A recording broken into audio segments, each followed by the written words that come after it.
Korea, United Nations troops push on in the cautious advance against the communists. An advance whose purpose, General Ridgway states, is not to seize ground, but to wipe out the enemy. The Chinese Red Army, fighting desperately in small isolated stands, prefers to give ground on wider fronts rather than join battle. And it's up to the infantry to clear out the pockets of die-hard communists.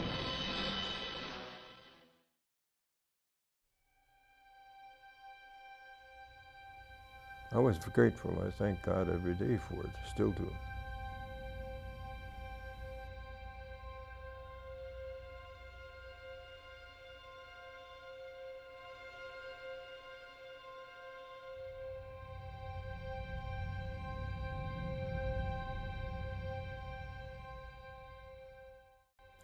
I was born in Spring Valley, Illinois. Did a lot of work on the river, you know, playing on the river in the woods and hunting and that kind of stuff, fishing. Went to Hall Township High School, graduated from there. I joined the National Guard in 1948, and I went through the process of going all the summer camps and so on. And because of the Guard being easier, I guess, if you will, than the Army as far as promotion, I was promoted to Master Sergeant. And I was a platoon sergeant in a weapons platoon, which consisted of a 50 caliber machine gun and a 57 recoilless rifle. Edward spent his first months training and preparing for boot camp. You've got to be able to take it. Your body's got to be able to take it. Because service means new physical demands on strength and endurance. That's why, in military training, you have to march long distances, carry heavy loads, use your body skillfully, be ready for instant action, withstand strains and tensions, live under all conditions, be prepared for anything and everything. Are you ready physically for this training? Well, when you enter service, ready or not, the physical training begins immediately. And it will go on every day. Yes, it can be tough for you if you aren't ready physically. It can be a lot easier for you if you are. It may even mean saving a life, yours or a buddy's.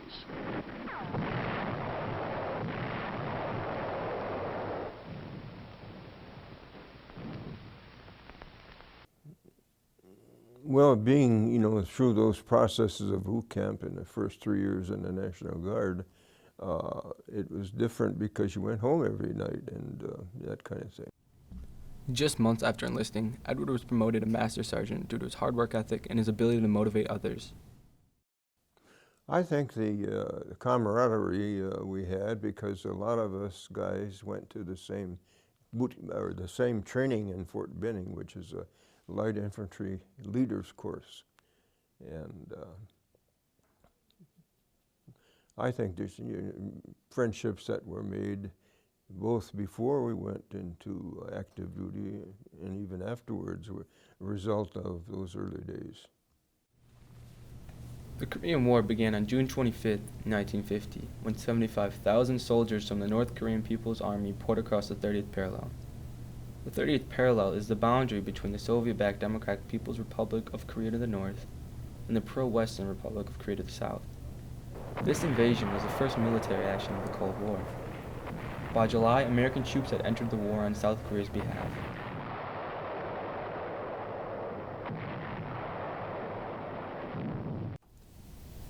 Upon receiving the news of the start of the war, Edward and his fellow soldiers were deployed on a 6,000-mile journey to a land where few men were willing to go, North Korea.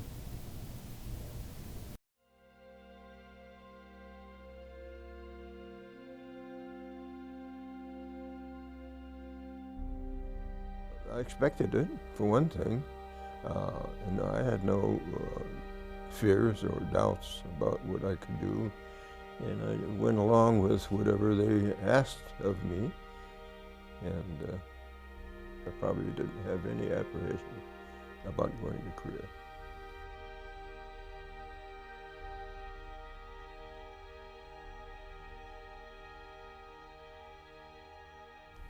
I think that they took pretty good care of us, you know, and then we got off at in Korea, and we're assigned to our different units. I was assigned to the 45th Infantry Division, which was Oklahoma National Guard, which had been previously activated and serving in Korea. The only thing we didn't have was cold weather boots. And our feet were very cold all the time. Just had the leather combat boots, you know. And, they're not made for Korea, they're made for California. An average day in Korea for Edward would consist of patrols, cleaning, eating, working out, and participating in a Mad Minute. A Mad Minute is when soldiers would fire as much ammunition as they could for 60 seconds to reduce the chances of the ammo cache being ignited. Just one misfire or enemy artillery shell could strike the ammo cache and blow the whole base sky high. Well, we had a Mad Minute every day because we had so much ammunition piling up that we didn't want to be hit and have it explode on us and so on. So every 1 minute a day we used to shoot everything we could, and called it the Mad Minute. And it was kind of interesting.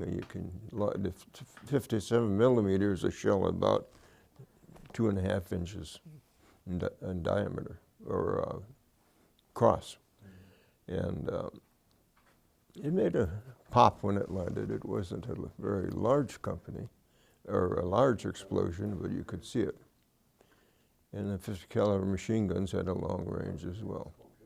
Our platoon was about 300 yards off from the rest of the company, but we were in a position where we could use our weapons to reach the other side.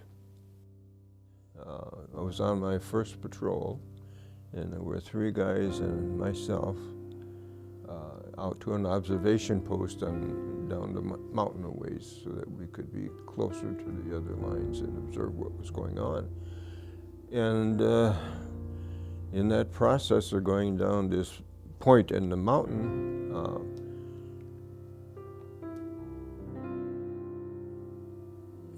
we came in under fire. I came under fire. I don't know whatever happened to the rest of the guys behind me. I didn't get any support from them. Never did have a chance to find out. Pinned by enemy gunfire, shot in the helmet, and abandoned by the men he'd gladly lay down his life for, Edward has nowhere to go. North Korean soldiers are firing shot after shot as he looks for a way to escape and rendezvous with the rest of his platoon. I think I'm a little disappointed in that. But then again, I shouldn't have been leading the darn parade anyway, because I was a master sergeant, and I could have sent any one of the other 3 down the hill first. Edward knew that he shouldn't have been running point on the patrol, but he wanted to prove to his men that he was not afraid. I figured it was my job. I know it's not the best tactic, but I didn't want to give an impression I was afraid or whatever. And you actually absorb that fear so it doesn't bother you to the point where you can't operate. And when you hear burp guns go off and 45 caliber slugs bouncing off that steel helmet, you're glad that the trajectory was level so it wasn't going through. Shortly after being tangled on the wire, the North Korean soldiers rushed Edward and forced him to surrender or be killed. After I got discouraged by those rounds bouncing off of my helmet, I started to retreat and got tangled up in all kinds of communication wire, which they used to lay in and forget. There were dead bodies all over from Korean troops that were decaying, or skeletons, and it was a kind of a terrifying experience. Valuing his life, Edward laid down his rifle and was led toward the North Korean camp. What he did not know is that getting there would be such a challenge. Well, they holding those burp guns in your face, well, you don't say too much. We slid down those gullies, which were all ice and snow, and then jump off, 10, 15, 20, 30 feet and land in snow and hopefully there wasn't any rocks under it. And then we got down to the bottom of the mountain, and they took me to front hooch, they called them, and that's where I spent my 3 days. I didn't get back into an actual POW camp. I think it was all a propaganda ploy. Capture people and then release them until Christmas time. Edward remained calm and optimistic about being captured. He was thankful he wasn't taken to a POW camp. I think it was a unique experience in that they could have sent me back to a POW camp, and life would have been different at that point. I would not have gotten away from them, not been let loose from them. Otherwise, I mean, still, I could be there 4 or 5 years, who knows, because the war ended afterwards. Edward was held and interrogated in a camp located in a valley, close to a U.S. observation post. The camp had a moderate amount of troops and contained a few other captured U.S. soldiers. In a little valley, flat space, it was company strength troops. I mingled with them a little bit when, had to go wash up or go to the bathroom.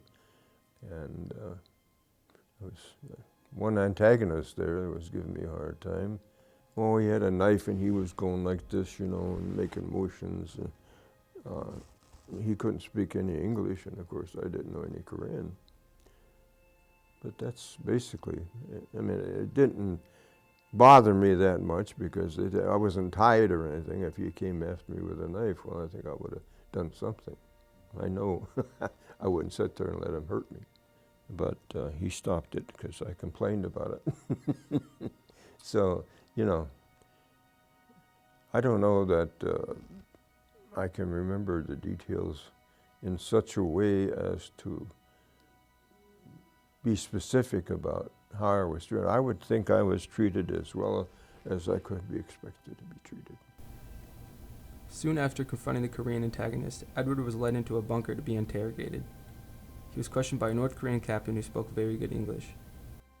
There's one captain primarily, and he spoke good English, so I could understand everything he asked me. I think he wanted to learn about culture in the United States and family life and that kind of thing. I think that he must have gone to school in the States because he wasn't English. He was Americanized. His manner was that way. Then, Edward was interrogated with a barrage of questions by the North Korean captain, who seemed to have no intention of stopping. From the time you got up to the time you went to bed.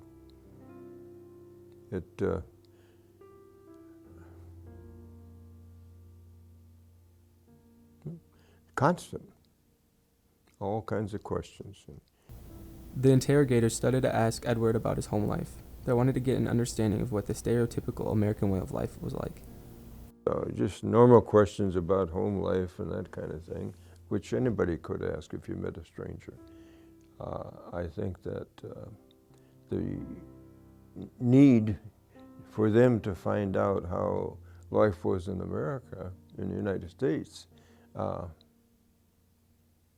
was very interesting to them. And they were always dropping questions about the New York worker or the daily worker in New York, and I was supposed to go there and report in and all that kind of stuff. And I says, well, if I get back, I'll go there. Of course, I didn't quite make it, but I've got some time left. The North Korean captain would ask Edward for the coordinates of important U.S. military facilities, but he would lie and give the captain false locations.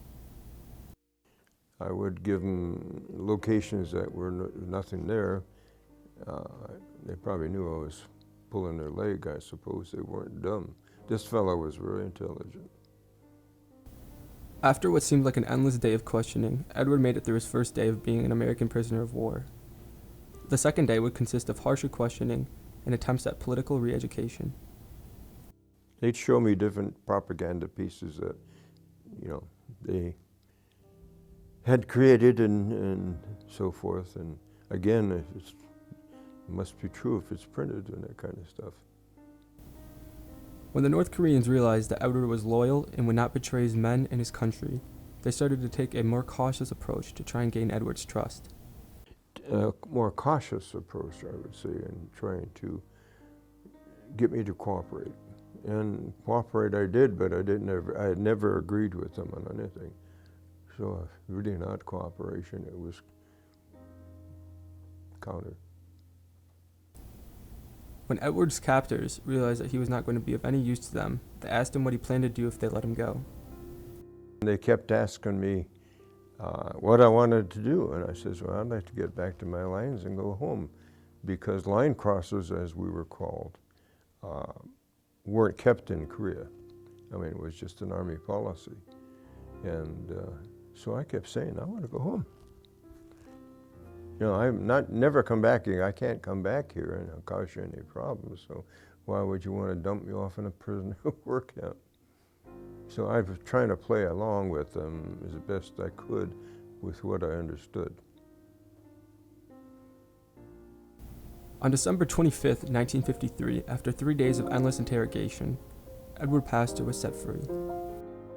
Early afternoon when I finally got released, and of course I was escorted to the trail that that would have come down if I didn't go down the slides, and then let loose, and I went up the hill and hollered out, don't shoot, to the Americans, because they were in the observation post that I was supposed to get to. And they came out and helped me up and that kind of thing. Edward felt nothing but relief. He was finally being let go. Relief? Glad to be back, you know. I mean, you can imagine how you would feel. I'm not telling you how I felt, but I was grateful. I thank God every day for it, still do. If Edward answered one question with the wrong answer, he would have been taken to a North Korean labor camp. The labor camps have been called hell on earth by the few who have survived them. Edward believes the only reason the North Koreans released him was to show the Americans they had compassion. I thought I would be sent to a prisoner camp, and any one of those questions or series of questions could have been answered incorrectly, which would then give them a reason, and so they can't release someone for a Christmas present. I think that's the whole point, that they wanted to show they were kind people, if you will, and they let me go because it was Christmas time, present. You know, everything was such a confusion, it was hard to try to realize that I was finally getting released, finally, after, you know, not a long period of time, but a very stressful period.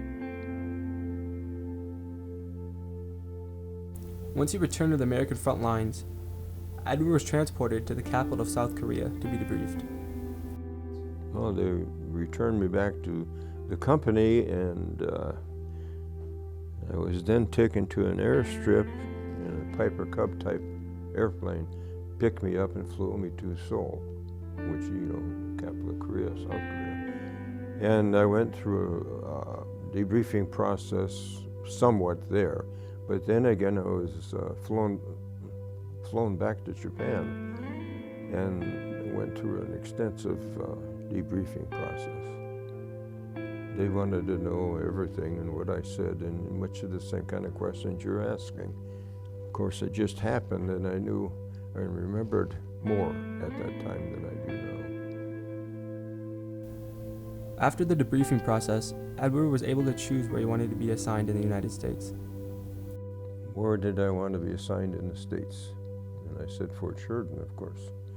And I spent some time there as first sergeant of a receiving company for new recruits, because they were going through Sheridan that way, people that were drafted especially. And spent my time there very well. I enjoyed that part of the situation, but it's a lot different than the previous. On June 19th, Edward was discharged on active duty. I was discharged on the 19th of June, my active duty discharge. And then I was reassigned back to National Guard on a, what do you call it, inactive status until my enlisted expirement, and then that was in 1956. And my wife and I were married in the end of 1956, and she says, "You're not being in the Guard anymore." And of course, one of the things I didn't mention anywhere is that in the process of going back to the 33rd Division, which was in Rockford, a company, I was given, became an officer, second lieutenant. So that was a little different. Edward remained in the military until his fiancée asked him to resign. Well, I was working at the National Tea Store on North Main Street, which is Jerome's and whatever's there now. And I was the nighttime assistant manager, I guess you'd call it, I don't know. But I was given the work assignments and assigned them to people. Of course, I had the, leadership background in the Army, and so everything was fine, And when my wife decided that she wasn't going to put up with getting reactivated again or whatever, I resigned. Edward says he won his wife over by resigning. I didn't, I resigned. I guess maybe that's how I did it. That's what you mean?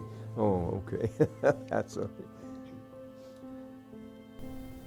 Edward believes the Korean War is still a stalemate. He thinks the U.S. should have continued to push up into North Korea instead of reaching an armistice. Well, it's still a stalemate for, I don't know how else you could describe it. I think what we should have done is gone up to the Yellow River as MacArthur wanted to do and made them all South Koreans. Treatment of American prisoners of war during the Korean War rivaled that of prisoners in the hands of the Japanese during World War II. American captors did not abide by the Geneva Convention. More than 7,100 Americans were captured and interned, and just over 2,700 are known to have died while interned. There were 8,177 Americans classified as missing in action. The United States in February 1954 declared them presumed dead. Life as a POW meant many forced marches in sub-freezing weather, solitary confinement, brutal punishments, and attempts at political re-education massacres. After an armistice was signed in 1953, a major exchange known as Operation Big Switch finally brought Americans home. More than 8,000 Americans are still listed as missing in action in Korea. The definition of a hero is an ordinary individual who finds the strength to persevere and endure in spite of overwhelming obstacles. A true hero is someone who endures those obstacles and finds the strength within oneself to continue to fight in what he or she believes in. Edward Pastor is without a doubt a true American hero. What is the best thing about the Harlem Veteran Project? I'd have to say it's the amount of love and compassion you get towards those who have served this country and for those who are going to serve in the future. My name is Carter Sanderson-Eads, and I am a senior at Harlem High School, and I have been given the amazing opportunity to listen to Edward Pastor's incredible story and turn that into a documentary. To begin, I would like to say thank you to Mr. Johnson and Mr. Stengy for basically hanging in there with me throughout this past year while I've been creating Edward's documentary. I would also like to say thank you to Nicholas Talon for basically helping me out along the way. Whenever I needed anything, he was always there. So thank you to all three of you. And above all, I'd like to say thank you to Edward Pastor for showing me what true courage is and what it means to love your country and to love those around you. I've learned so much along the way, and you've really changed my life for the better. A lot of people just think the Harlem Veteran Project is just a class you can take in high school. And it's much more than a class. It's a community. All these kids in the program, we're like a family. And we've really come together throughout the whole year. And to see how far we've come and what we've created is the most rewarding thing that I've ever received in my entire life. So if you're in high school and you're somehow able to take this class, do it. Jump at the chance, because it'll change your life. I guarantee it. Thank you for taking the time to listen to Edward's incredible story and watching my documentary. I hope you enjoyed it.